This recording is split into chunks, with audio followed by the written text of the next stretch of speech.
বেসামরিক বিমান পরিবহন ও পর্যটন উপদেষ্টা এএফ হাসান আরিফ ইন্তেকাল করেছেন। ইন্না লিল্লাহি ওয়া ইন্না ইলাইহি রাজিউন। তার বয়স হয়েছিল 85 বছর।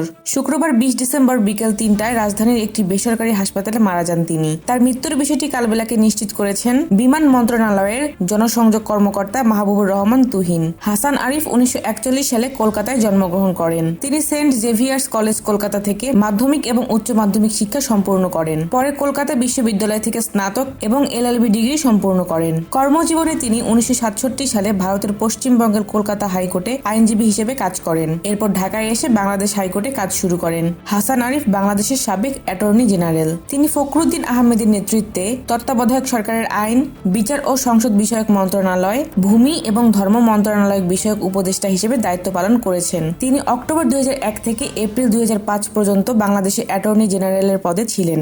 এছাড়া তিনি জানুয়ারি 2008 থেকে জানুয়ারি 2009 পর্যন্ত বাংলাদেশের তত্ত্বাবধায়ক সরকারের আইন উপদেষ্টার দায়িত্ব পালন করেছেন।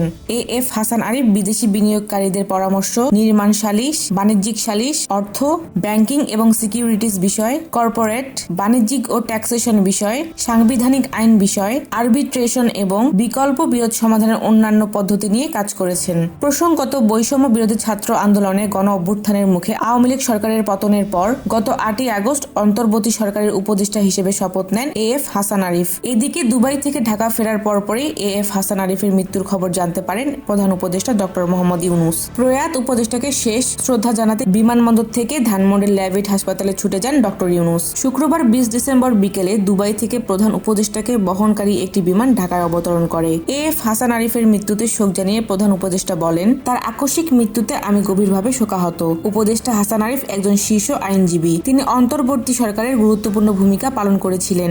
বাংলাদেশের সাবেক এই অ্যাটর্নি জেনারেল দীর্ঘদিন ধরে আইন পেশার সঙ্গে যুক্ত ছিলেন। তিনি 2008 থেকে 2009 সালের জানুয়ারি পর্যন্ত ফখরুদ্দিন আহমেদের নেতৃত্বাধীন তত্ত্বাবধায়ক সরকারের আইন উপদেষ্টা হিসেবে দায়িত্ব পালন করেন। তার কয়েক দশক ব্যাপী দীর্ঘ জনসেবার প্রতি গভীর শ্রদ্ধা জানান প্রধান উপদেষ্টা। তিনি বলেন, হাসান আরিফ একজন উজ্জ্বল আইনজীবী হিসেবে এবং বিভিন্ন মতাবলম্বী, ভিন্ন মতের কণ্ঠস্বর ও আমাদের সমাজের প্রান্তিক মানুষের মানবাধিকার রক্ষায় তার সক্রিয় ভূমিকার জন্য স্মরণীয় হয়ে থাকবেন। প্রধান উপদেষ্টা শোক সন্তপ্ত পরিবারের সদস্যের প্রতি সমবেদনা জানান এবং বিদ্রোহী আত্মার মাগফিরাত কামনা করেন।